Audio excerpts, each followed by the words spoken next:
Hello everyone, welcome to the Circuit de Spa-Francorchamps for round 7 of the Ferrari Challenge Trofeo Pirelli and Pirelli Am. We are here with the mix of Pirelli and Pirelli Am drivers then for their first race of the weekend here at Spa-Francorchamps. This iconic circuit that winds its way through the Ardennes region of Belgium. An awesome circuit to be at, an awesome circuit for the drivers to experience and enjoy. Let's give you our formal welcome to Spa.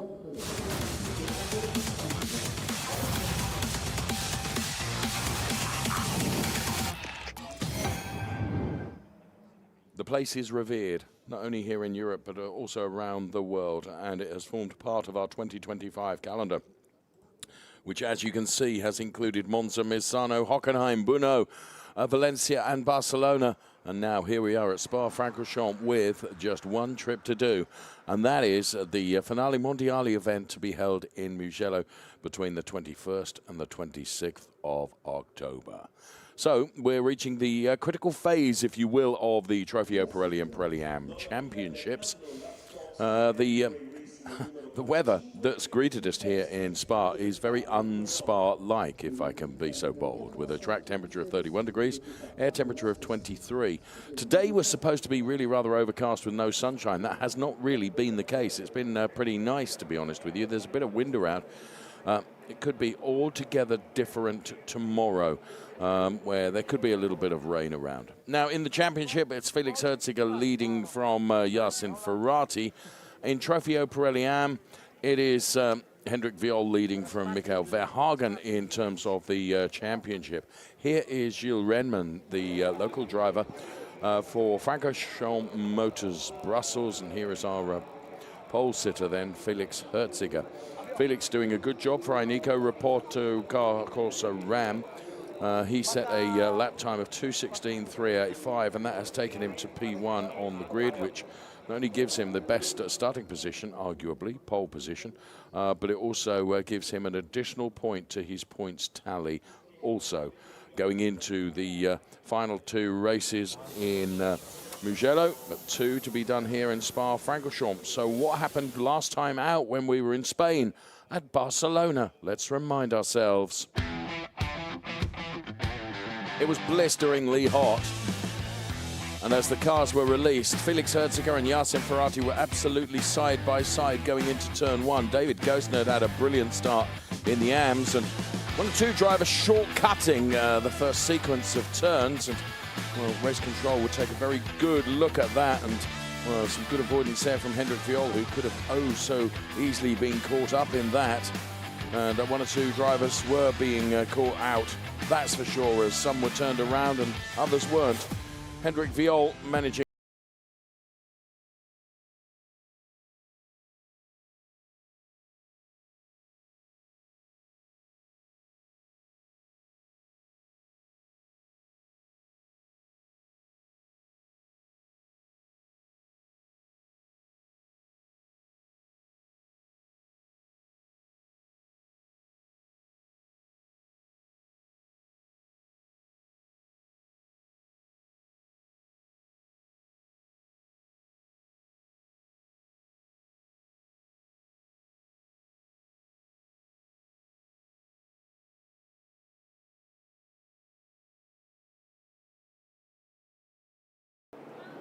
So that's what Barcelona was like, and there's newly married Manuela Gosner. Many congratulations from us here in our broadcast booth, and there is her brother David Gosner, who was the quickest of the Pirelli Am drivers. He is going from pole position for our Pirelli Am drivers. Well done, David Gosner. His sister Corinna there alongside the car as well, of course, as Manuela, who's also wishing David well in the race.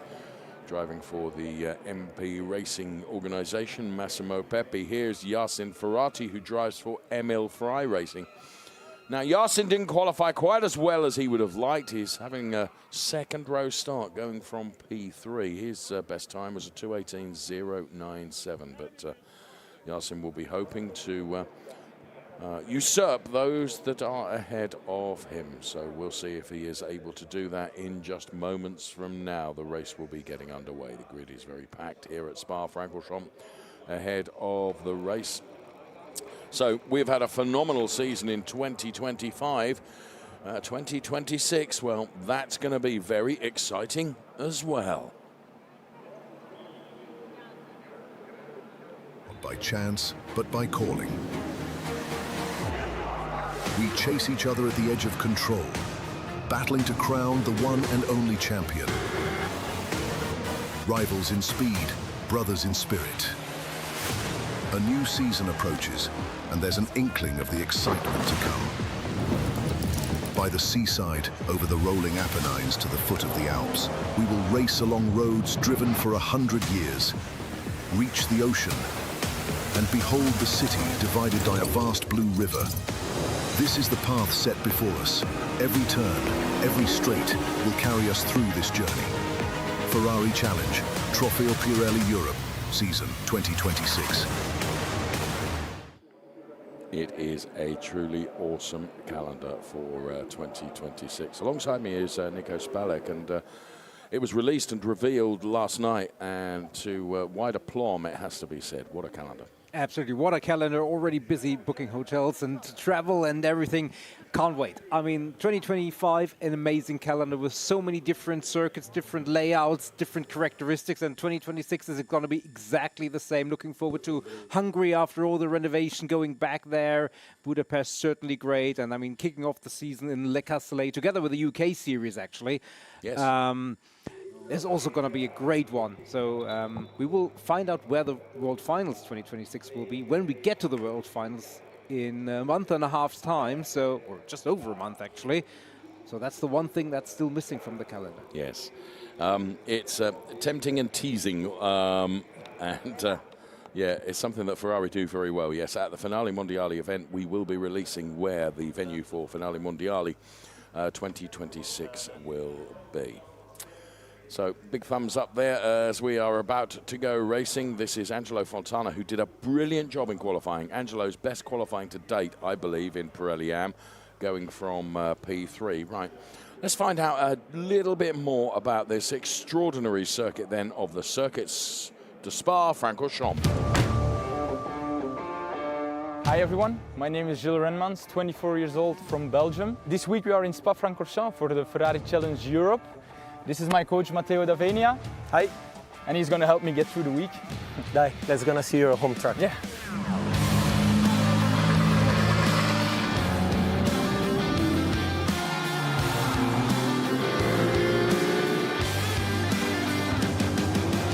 First corner.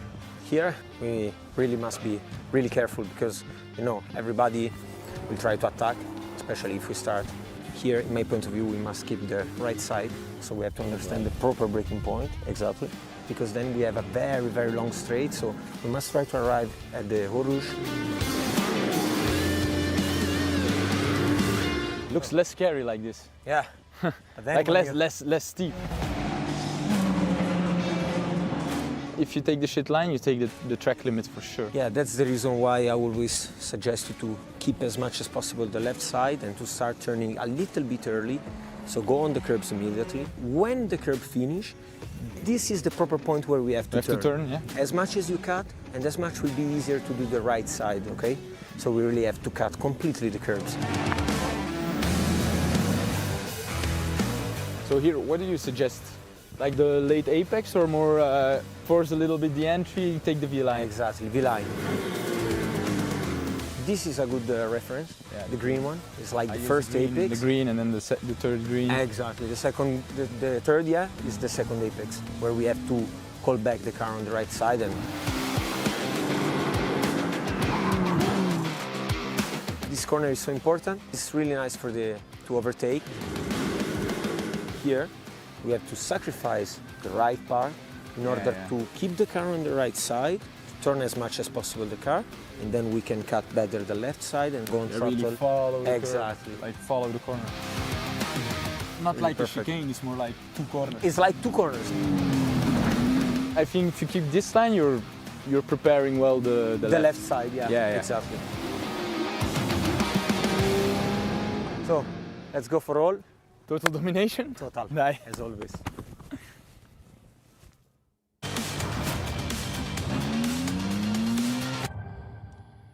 Thank you, Gilles. Thank you, Matteo, giving us their perspective on the circuit to Spa-Francorchamps. We're already away with our formation lap for Trofeo, Pirelli and Pirelli Am. We'll bring you the grid in full. Now, bear in mind, our Pirelli Am drivers drive with a white strip across the top of the windscreen. Armin Arapour and Otto Blank are two of those drivers.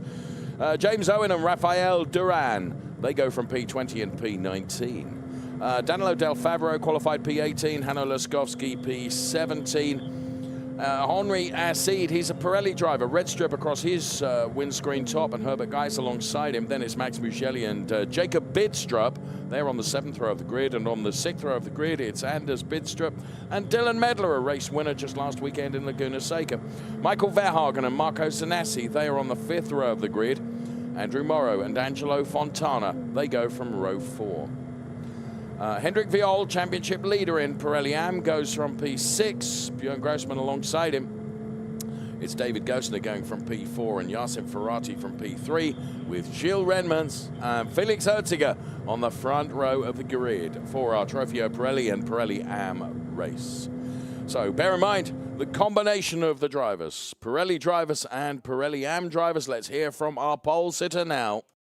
Here in Spa, for us, we had P1 in the first qualifying session, and we nearly put the lap perfectly together. There's still some improvements to be made, and I'm very thankful to my team, Ram, and my sponsor, Neupack, for all the opportunities, and can't wait for the races.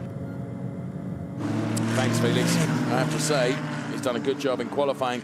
I remind you, Pirelli drivers, Pirelli Am drivers side by side, and it's a big grid of cars, some 22 of them.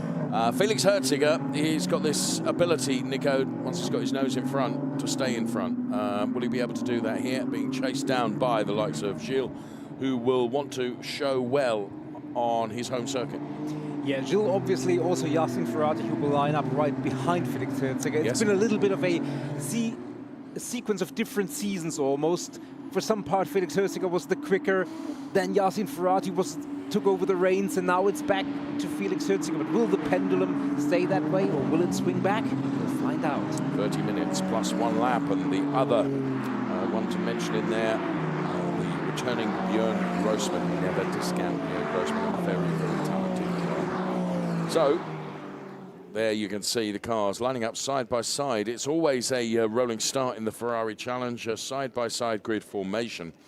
The Richard Mills safety car will peel off. It will then become the responsibility of Felix Herziger and Gilles Renmans to control the pace of the rolling start for this 30-minute plus 1 lap race for Ferrari Challenge, Trofeo Pirelli and Pirelli Am. I remind you, Pirelli drivers and Pirelli Am drivers are scored separately. Pirelli drivers with the red strip across the top of the windscreen, the Am drivers with the white strip across the top of the windscreen. Hold on to everything. We are about to go racing. Lighting gantry to the top of the screen for you. And turn 1, last source, approaches very, very quickly.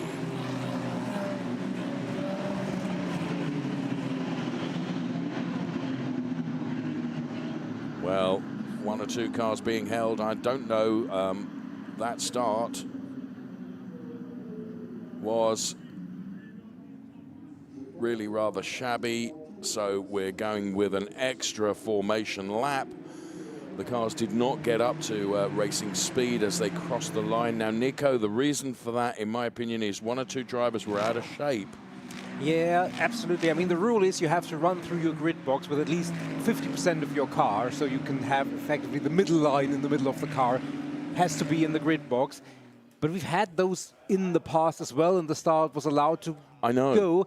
I think there was maybe something where race control felt it was unsafe to release the cars and therefore rather do an extra formation lap. Right. Certainly the right call. The time has not started, so we will get the full contingent of 30 minutes plus 1 lap. But it's going to be an extra formation lap. It will be without the safety car, though. Yes, because that safety car had already pulled off, and therefore the cars will line up side-by-side grid formation once again. But you'll be relying, or we will be relying on Felix and Gilles to put the cars side-by-side, and then for everyone else to put themselves into that grid formation side-by-side before we go for a start all over again. Cars running through turn 9 as we speak right now, making their way back. So through Rivage and heading towards Podium, running downhill, of course.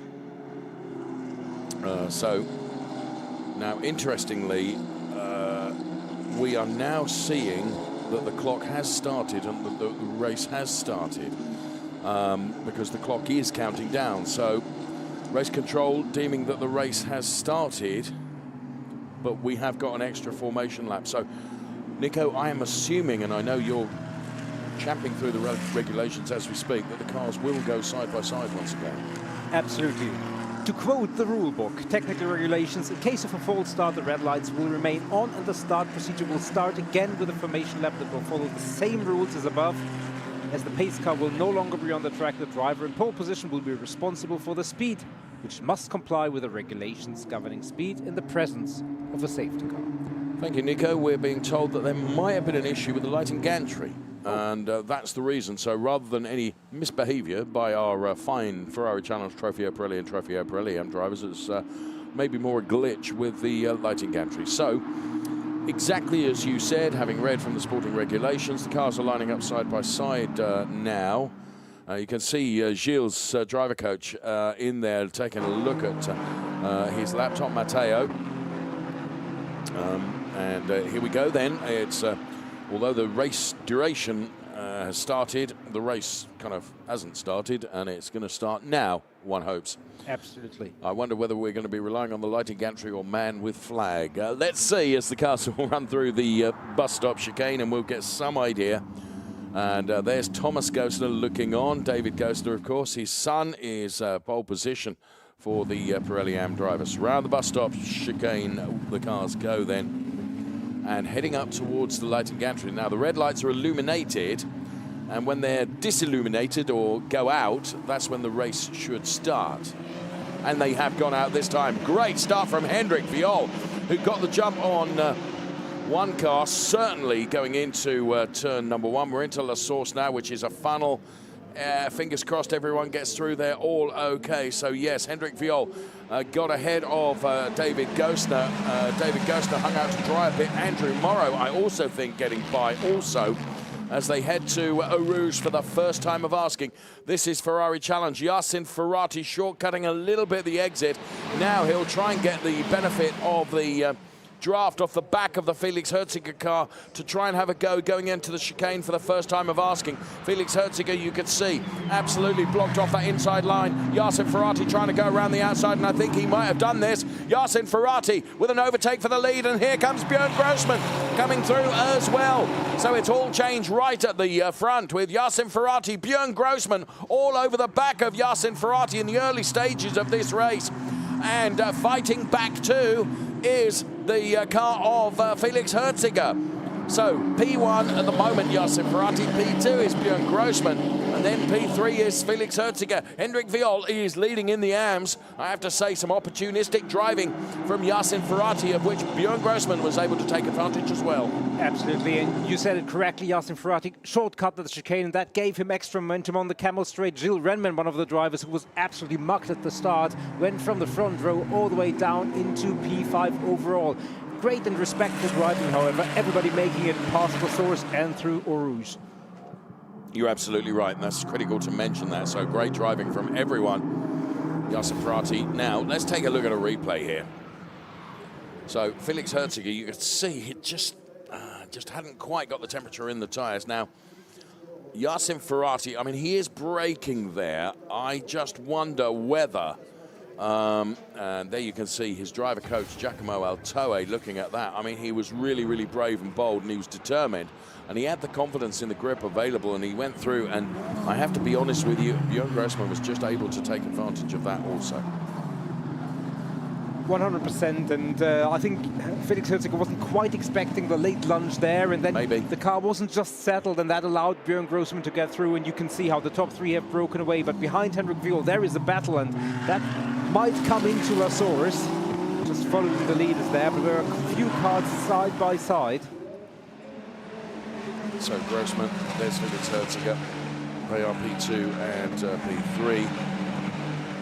Hendrik Viol leading in the AMs, and you can see Hendrik Viol is kind of out on his own, and then a big battle going on behind. And I was mentioning that Andrew Morrow has moved up into that P2 place, driving really well, and now Andrew is actually going for the lead in the AMs. They're 3 abreast, and they're going through is Yasin Ferrati, then Björn Grossman. And just behind them, Hendrik Viol. And now you can see that David Gosner is ahead of Andrew Morrow, but Andrew Morrow is pushing really, really hard. In that mix also is Gilles Renman that you mentioned, getting mugged right at the start. In fact, he's dropped back below and behind 3 AM drivers now. David Gosner and Andrew Morrow, they are fighting over this P2 position for the AM drivers. Then it is Angelo Fontana. I made mention of the fact it was his best qualifying, and he put himself into a really, really good position. So lots going on in this race, and Yasin Ferrati, as you can see here, leading, but these 3 are staying together like they have been glued together, and they're breaking away from the rest of the pack. Here is the race start then. Let's see, as they headed towards turn number 1, Hendrik Viol dived to the inside, to the middle rather, and Yasin Ferrati, Felix Herziger got the inside line, but then a little bit more momentum. It was a really good start from Björn Grossman, Nico, to put himself into P3. He got by a couple of cars, and very luckily Hendrik Viol avoiding the wall right on the inside. Then to just stay on board with Hendrik Viol here just for a moment, because he got really, really squeezed, and half wondered whether he was going to make contact with a concrete wall on the inside here. So if you look at, we cut away from that just as he was going to get towards the concrete wall. Now Felix Herziger has put himself ahead of Björn Grossman as we were looking at a replay of that start. Now car 1 is under investigation for leaving the track and gaining an advantage. I was tempted to say something and I avoided saying something, but the initial overtake when Yasin Ferrati went by, I wondered whether race control would look at that and think, do you know what, would you have made that if you hadn't left the track? Yeah, it's always a critical or a controversial discussion if you go off the track and you don't immediately overtake, but clearly, I mean, if you had to brake, you would lose 3 seconds, or you just put yourself in a position to make a move or 1 or 2 turns later. It is always difficult to judge. It's always difficult because the penalty potentially would be several seconds, and you know it could be race deciding. So race control will take a look at all the data, all the information, not just the camera but also the car data, and they will make an informed decision. It's always difficult, but now on the track the battle is there, and for Felix Herziger, if he can make the overtake and get back into P1, what race control does, it's kind of academic. You're right. What I find interesting is that these two now have broken away a bit from, Felix Herziger got past Björn Grossman. Grossman seems to have suddenly lost a bit of momentum, because the gap between P2 and P3 is great now. So here is our race leader, Yasin Ferrati. Then it is Felix Herziger. And there you can see there's a gap of almost a full second before you get back to Björn Grossman now running in P3. So in replay, this is how Felix Herziger got by Björn Grossman. I hope we will see this. Yep, a dive to the inside at the bus stop chicane. That was textbook, wasn't it, really? 100%. I think Björn was more looking towards Yasin Ferrati than necessarily expecting Felix Herziger, but Felix Herziger absolutely made it stick as the Spa-Francorchamps team following Felix Herziger in his quest to unseat the leading car, that is Yasin Ferrati. Moving up the order in the AMs is Michael Verhagen, who had a torrid day of qualifying in fairness, but has moved up a number of places. Now, Grossman is dropping down the order like a stone, Nico. Something has happened. He lost pace, and now he's dropping down the order. So, up into P3 is Gilles Renmans. So, I don't know what's happened to that Octane 126 car, but he is, as I say, he's like a stone going down. Right, here comes a potential overtake for the lead of the race then. Felix Herziger is on the grass. If he can control... Whoa, what a save! And then onto the grass the other side. My goodness me, credit to Felix Herziger for holding on to that car. He lost the door mirror on the Armco, but on that grass at the speed they're doing at the top of Eau Rouge, Nico, my goodness me, that is a scary moment, and credit to him for having the skill and the ability to control that car on the grass, not once, but twice. Now, there will be an argument as to whether perhaps he was squeezed a little. Oh, and look at the reaction from Manu Gosner inside the Ineco Reparto Corsa Ram garage, of which, of course, Felix Herziger drives. Yeah, but I think that reaction will have been fairly similar across the garages because the drivers know how quick they are. There's Grossman. Nico, sorry for interrupting you. There is Björn Grossman. Unfortunately, has to retire the car. But as a driver, you know how that must feel. You know what kind of speed you do, and you can relate to what that would be if you were in the car. So, Björn, do you know what? He is such a good driver, but clearly something a problem. I don't say many things that are right. I picked up on the fact that he lost a lot of time. He lost a lot of speed, and then he just dropped down the order. yeah, and the car has had some issues already this year, so something that the Octane 126 team are working on. But whatever it is, they will rebound and they will come back. And yeah, let's see. Has Felix Herziger lost any pace as a result of that incident? Well, sectors 2 and 3 wouldn't necessarily make you think. Doesn't look like he damaged anything or lost pace fundamentally. So we are being told that Grossman, actually nothing wrong with the car, Nico. It's a puncture. Which is one of those unfortunate things. Can I make mention of the fact that Felix Herziger, Nico, has got a couple of track limits warnings against him? Oh. So he needs to be careful, doesn't he? You know, because 3 warnings is fine. 4th warning, you're going to get a penalty, and he really does not need that, as Hendrik Viol then, under some pressure, is Hendrik Viol, and he's under pressure from Gilles Renmans, who wants to get up the road and be in touch with the other 2 Trofeo Pirelli drivers, of course, Jarsen Ferrati and Felix Herziger. There you can see Claudia, Hendrik Viol's partner. Now, Hendrik Viol, it's easy for me to say, I'd be inclined almost to let Gilles go, because Hendrik Viol is a Pirelli AM driver, but of course, what he has at the moment, Nico, he's got the protection of a Trofeo Pirelli driver between himself and the next Pirelli AM driver, which is David Gosner, who's being chased, incidentally, by Andrew Morrow and Angelo Fontana. So it's always difficult, isn't it? But you can see just how desperate Gilles Renmans is to get by. Andrew Morrow really having to defend his provisional P3 place from Angelo Fontana at the moment. I made mention of the fact just how well Angelo had qualified earlier on, and I think that was with some merit. And also the pace he's got now in chasing down the Charles Hurst RPM driver, Andrew Morrow. He's doing a really, really good job here. Indeed. What will come into play, unfortunately, will be track limits. We see almost all the drivers have picked up at least one of those warnings as we just approach half race distance, and you always want the race to be decided on the track, but equally race control will be very fair and equal.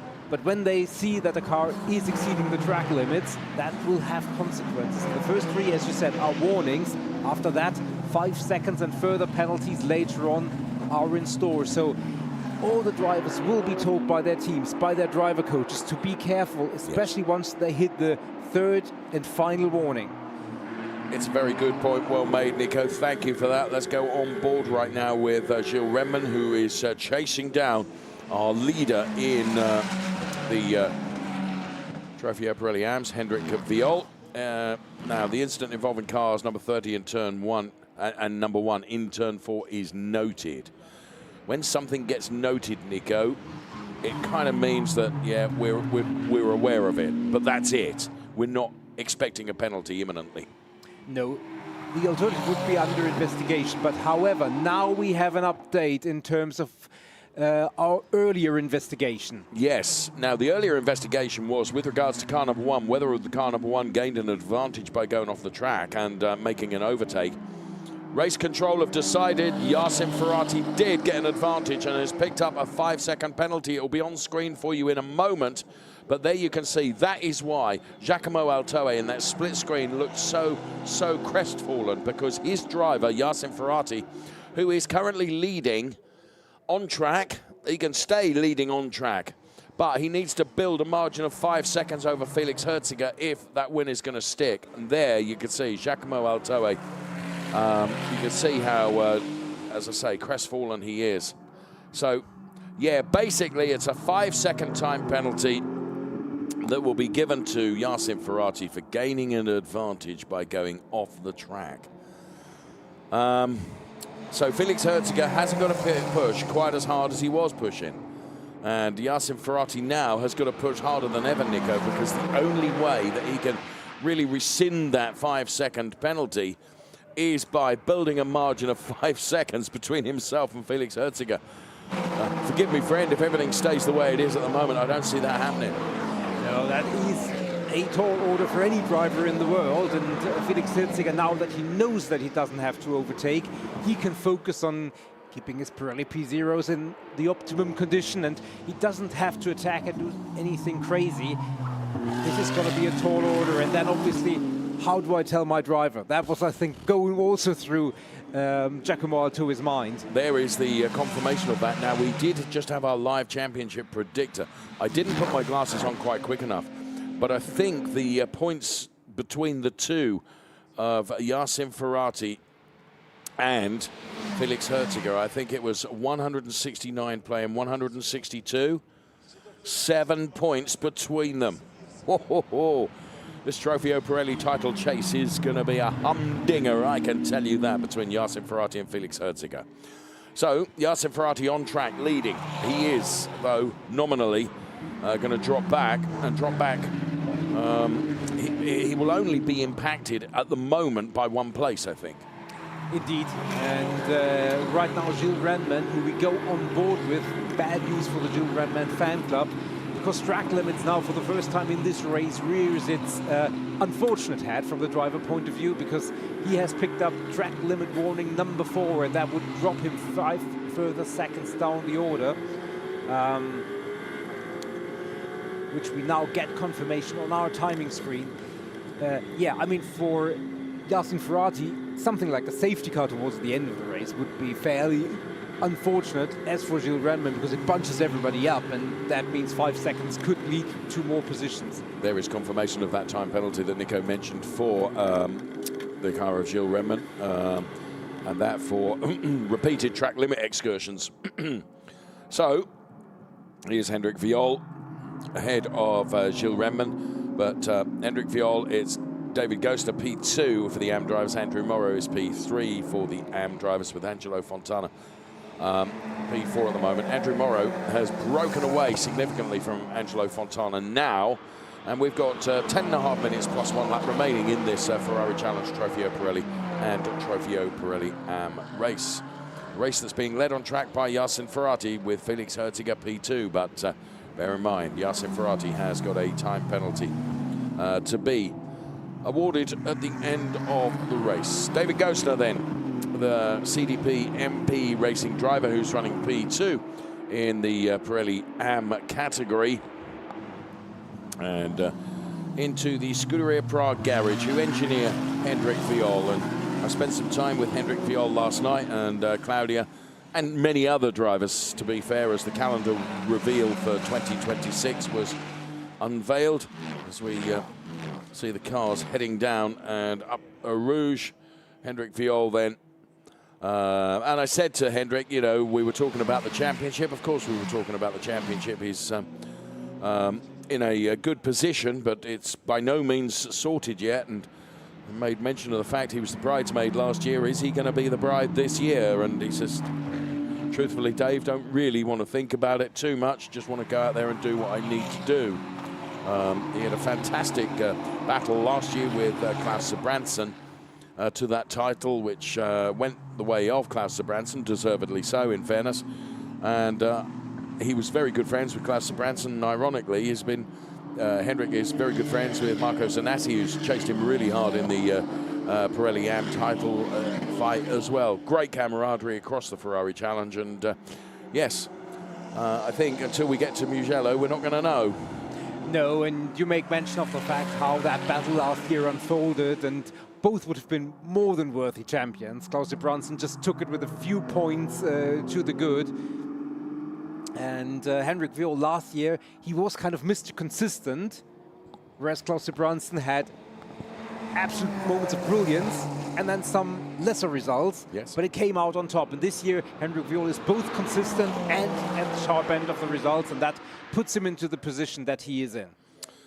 Yeah, that's a fair point, as our drone makes its way through the forest region then, and picks the cars up as they head towards the bus stop chicane with Felix Herziger, who, of course, Nico, he will have been advised that Yassin Ferrati has got a penalty, and that's why Felix has metaphorically been able to lift his foot off the accelerator a little bit. Yeah, of course, and he doesn't have to look and find opportunities to go by. I mean, he's still a racing driver. He would still like to finish P1 on track and make any discussion about penalties mute, but it is what it is, and he will make the most of that opportunity.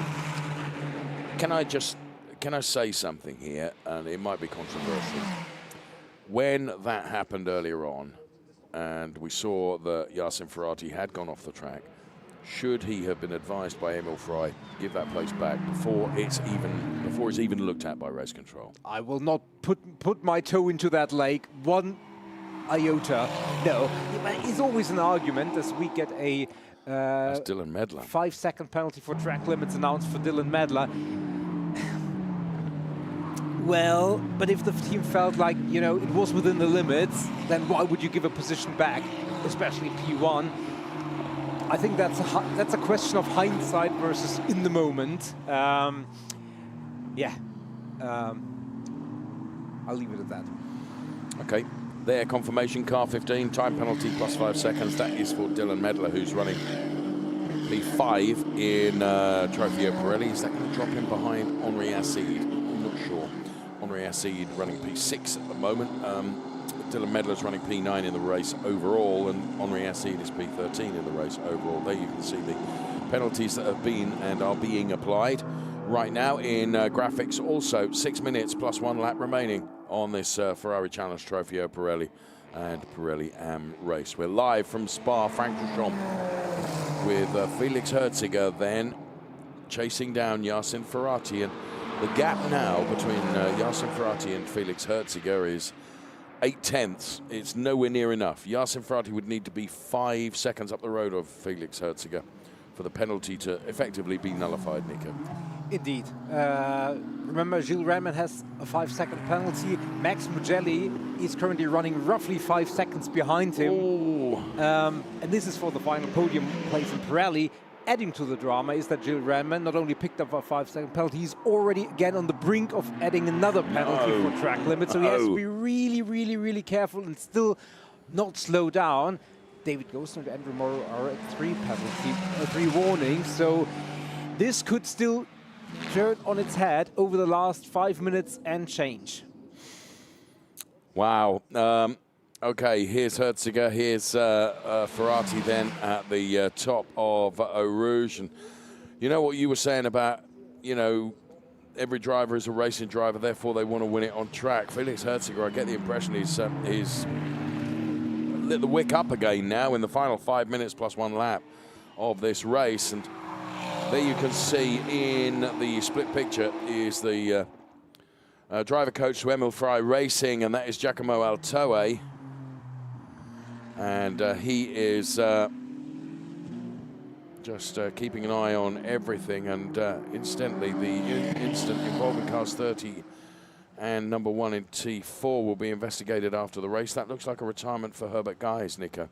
Yes, indeed.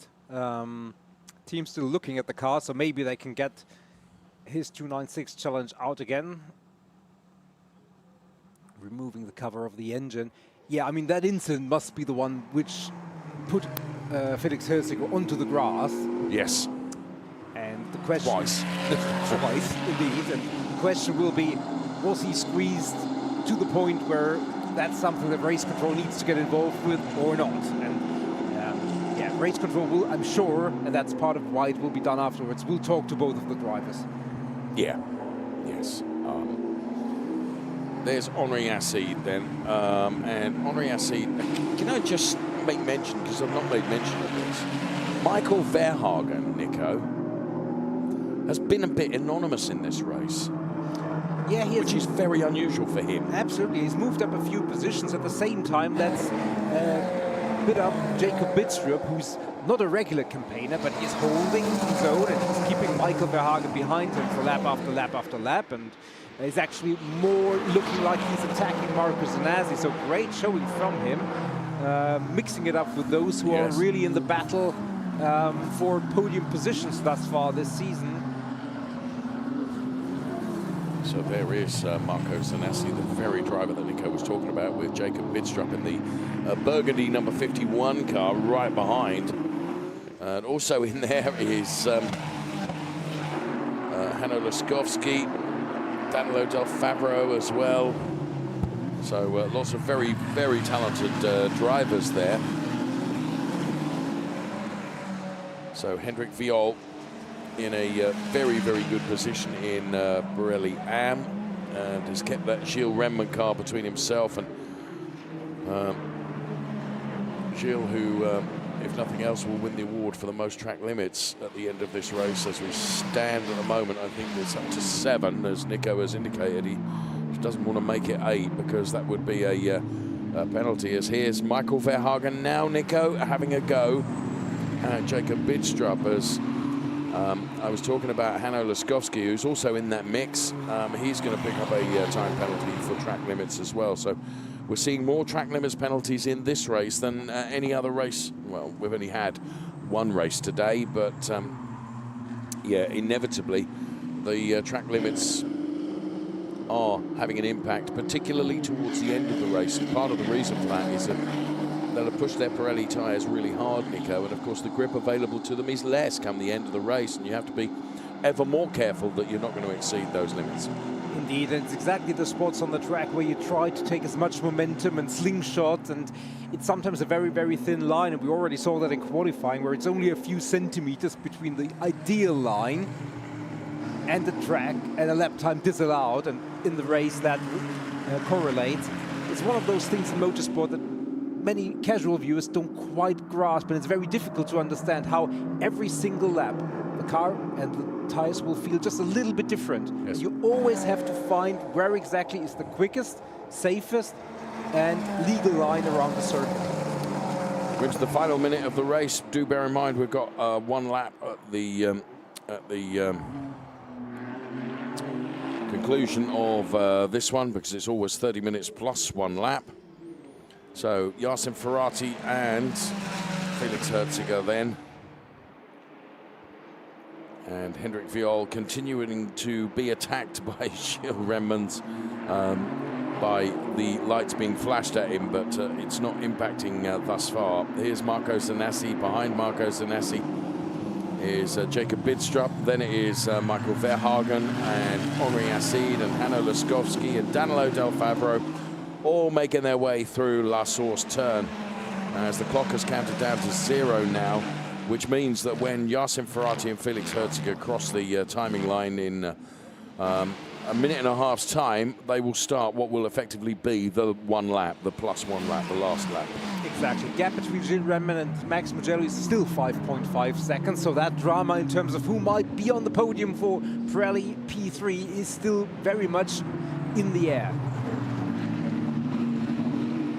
So there's Marco Zanazzi, Jacob Bidstrup, there's Henri Acide, and Yasin Ferrati, well, 3 tenths to the good over Felix Herziger, right at the front of the pack of cars. So 2 categories of Ferrari Challenge racing in one here. We have our Pirelli race and our Pirelli AM race, which means 2 podiums to come. Podium for our Pirelli drivers, And also for our Pirelli Am drivers, is that Andrew Morrow, Nico? I would think so, and that would be drama for him. He was in a firm podium position in P3, but that looks like he is off the track, trying to nurse the car back. Let's see what the time history says. Yes, it's Andrew Morrow who is dropping down the order, and what a shame. But great driving from Andrew Morrow. Look at that, very sensibly getting the car to a position where it can put it into safety and therefore avoid nullifying the race as Yacine Ferrati and Felix Herziger start what is the +1 lap, so it becomes the final lap. That then elevates Angelo Fontana into a provisional podium, and that would be Angelo Fontana's first podium this year. I said that he'd qualified really, really well, and through the misfortune of Andrew Morrow, he's going to get a podium out of this. So, car has been put to safety. The yellow flag has been removed from that spot where Andrew Morrow was, and therefore the final lap can go on unabated, Nico. With Yacine Ferrati and Felix Herziger, P1 and P2 for our Pirelli drivers. For our Am drivers, it's Hendrik Viol and David Gostner. They are P1 and P2. Michael Verhagen, who's still trying to unseat Jacob Bidstrup as car number 33 gets a time penalty. You'll see that on screen in just a few moments. It's the very man that I was talking about, Michael Verhagen. And that's because of track limits. So a number of drivers have really suffered with track limits, as Hanno Laskowski has a go at Henri Acide here. Henri Acide has to shortcut the chicane, and well, Hanno Laskowski was not able to take advantage of that, and there will be an argument that Henri, if he couldn't make the turn, which quite clearly he couldn't, Hanno Laskowski should have been given that place potentially on the final lap. So the drama intensifies in this Ferrari Challenge Pirelli and Pirelli Am race.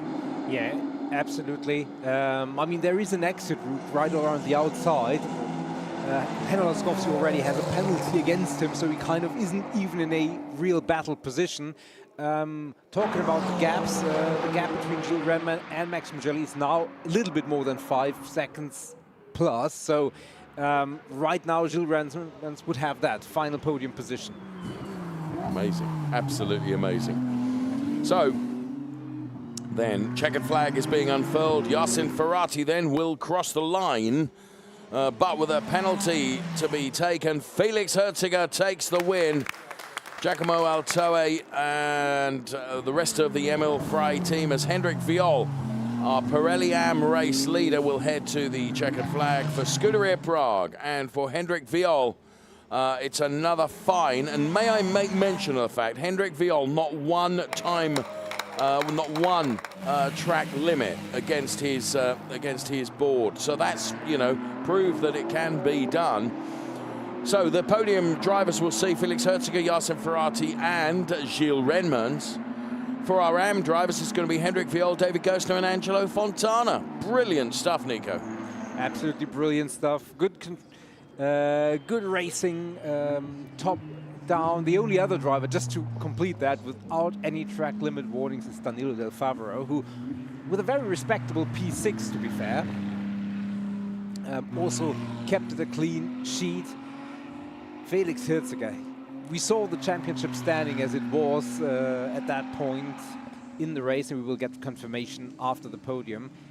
In stretching his lead, so does Hendrik Viol. Great driving from him, and behind him, David Gostner, who had put it on pole, dropped a few places right at the start, but kept his own after that. Great to see David Gostner in the race. And there is Yacine Ferrati. It will be interesting how he will feel about that when he steps out on the car and onto the podium. It's really difficult, isn't it? For us, Nico, what great news, because this championship, which has been exciting anyway throughout the season, of course, when you are getting towards the end of the season, you want it to, intensify. You want it to go to the final race of the final race weekend. And, the points championship are such that yeah, it's looking very, very exciting between the top two in Trofeo Pirelli and indeed in Pirelli Am. And if you haven't booked your travel to Mugello, I've said it before, but it's only 4.5 weeks, 5 weeks before we get there. Here are the results on screen for you. Felix Herziger and Yasin Ferrati, P1 and P2. Here for Pirelli. For Pirelli Am drivers, Hendrik Viol and David Gosner. Gilles Renman takes a podium place, and so too does Angelo Fontana. Then it was Max Mugelli and Dylan Medler. Ahead of Marco Zanassi, Jacob Bidstrup, Henri Acide and Danilo Del Favreau. James Owen, Michael Verhagen and Hanno Laskowski. Then it was Rafael Duran, Armin Arefpour, and they were ahead of Otto Blank, Andrew Morrow and Herbert Guys. Andrew Morrow, of course, still classified, though sadly he wasn't able to take the finish of the race, Nico. Indeed, unsurprisingly, our top two drivers will be asked to come to race control after the podium, just to discuss what happened in that sequence we saw earlier. But let's focus on the celebration in Parc Fermé now. I have to say, Felix Herziger is an impressive driver, but the way he was able to save that kart on that straight, Nico, the Camel straight, so fast. He was on the grass on both sides. Yeah, he did really, really well to hold on to that. You know, so many drivers would have been in such strife there, Nico. Yeah, and you don't want to imagine the speed, and it's yeah, quite impressive how he managed that, and to be rewarded with not only the victory but a very, very friendly hug. Yeah. Well done, Hendrik. And the Scuderia Prague team works so, so hard, and Hendrik's always very appreciative of all their efforts. And, yeah, we're going to be seeing two fantastic podiums, and there is Gilles, who gets a podium here is home race. So that's really, really good to see. It's not the start. It's not the start. Trying to listen in to some of the words that are being said that we can get hold of. As the drivers head off to the podium. For those that are lucky enough to be in the top three of each of the categories, we'll be hearing hopefully from our Pirelli and Pirelli Am race winners in due course. Ludovica will be trying to get hold of them and discover precisely how the races went for them. And the question you need to ask, Ludo, to Felix Herziger is about that big save. I mean, you cannot not ask that. Because that was such a moment, and he did so well to hold on to it. Let's hear from him now, Felix Herziger. Felix, congratulations. What a race. What a battle with Yasin Ferrati. It was a tough race for you, but you pushed to the limits your car. Absolutely not, to be honest. We had so much more pace. It was super easy to drive behind him. And the way he was driving was just, to be honest, not on this championship level. I don't see it as anything good, and he should learn a little bit more about that. From our side, team did a perfect car. Even after the crash, we were super fast. So for me, it was the best day possible, super easy. And can't thank my partners enough, Neupack, everybody that's watching at home, my girlfriend Diana, Kim that's watching at home, David, Tommy, everybody. Thank you so much. Thank you, congratulations. Thank you. Well done to Felix Herziger, who, in his opinion, told it the way it was. Well, competitors in the heat of the moment, the two will have a conversation with race control, and I'm sure cool heads will prevail. Yeah. Felix Herziger was rewarded with the victory, and I'm sure we will hear someone with Ludovica who will be just jolly pleased about where he is, both today and in the championship. Yes, Hendrik Viol in a good position now. We saw the hug from Claudia, and he'll be delighted about adding another win to his tally for this year. Well done, Hendrik. Let's hear from him now. Hendrik, congratulations for this race one, a very important result for the championship, and you made and clear a solid performance. So I want to discover with you, how was the feeling with your car and the track? Thank you very much. First of all, Well, the feeling was perfect. The car was insanely quick, so we were fighting with the pro basically throughout all the race. I said I want to have a consistent race, solid one. At the start, a big gap opened in front of me, so I had to take the opportunity and managed to stay there all over the race at an unbelievable pace. The car was amazing, so perfect. Thank you. Thank you.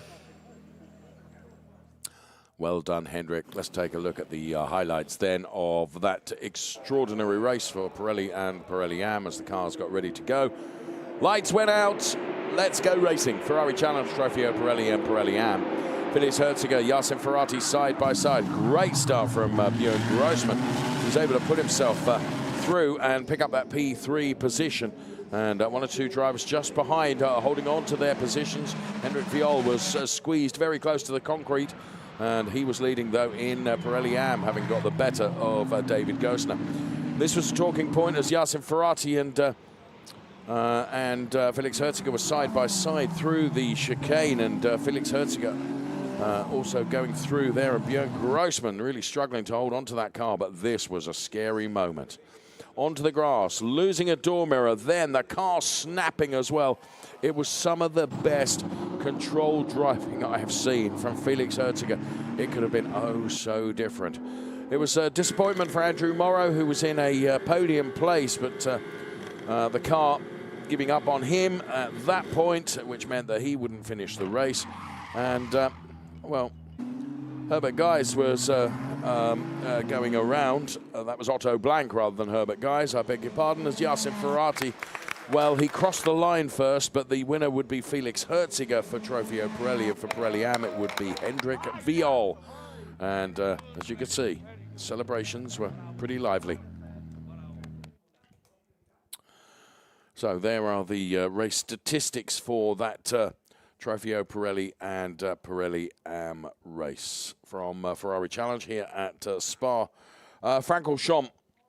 Another race to come, of course, tomorrow for those drivers. And we're going to be heading up to the podium very soon.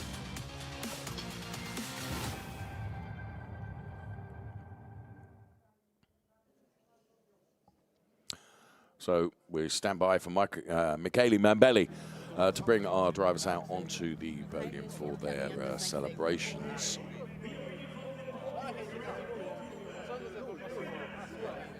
You can hear him in the background as we look at Thomas Gosner and Corinna Gosner there, of course, to support David Gosner, who will be on the podium. Gilles Redmans then for Trofeo Pirelli. In home race takes P3. Yasin Ferrati takes P2. And on the top step of the podium, the Ineco Reparto Corsa Ram driver Felix Herziger.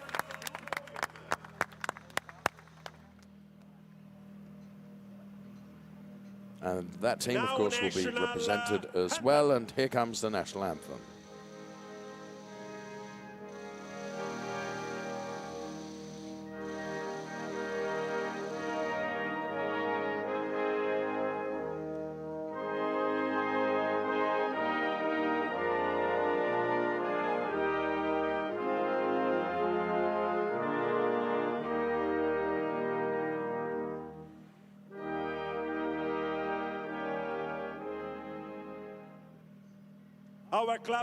The anthem plays out for Felix Herziger, and trophies to be presented right now. And Le Mans race winner Ife A is here to make the trophy presentations. He is a Ferrari factory driver, an awesome guy, and he'll be joining us on the air tomorrow. Very much looking forward to that. He's made the trophy presentation to Gilles Redman. Now he makes the presentation to Yasin Ferrati, and here comes the race winners trophy that's going to go the way of Felix Herziger, who the driver of the number 30 car receives. I think it's his 8th race winners trophy. I think it's 8. I was trying to count as I was watching the pictures, and here is Lucio Vigani from Pirelli to make the Pirelli trophy also to Felix Herziger. So Ife A then with Lucio and everybody else. They'll all get up to the podium, and the photographs will be taken. Okay. And then, escaping very quickly will be Ife and Lucio. 30 seconds, Lucio and Ife out of the podium. And not over without champagne. the champagne gets sprayed, and Felix wins that race, and Gilles also trying to get involved in that. Up next, it will be our Pirelli Am podium. Gilles Renman for Francorchamps Motors Brussels takes P3. Taking P2, Yasin Ferrati.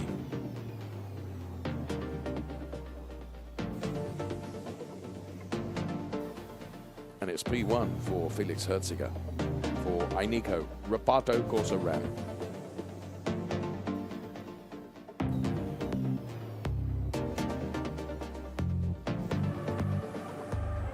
So stand by, Pirelli Am podium to come, but in the Drivers' Championship there are 16 points between Felix Herziger and Yasin Ferrati, and Gilles Renman has moved up one place to P3, but the championship chase is going to be between Felix Herziger and Yasin Ferrati, be under no illusion.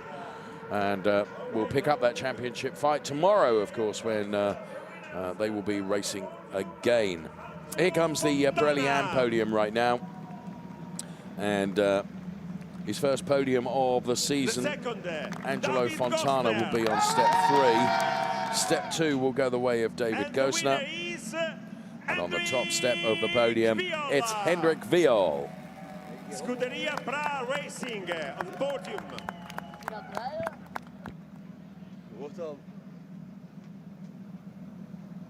So they're the drivers and they're the team. Scuderia Prague represented. National anthem.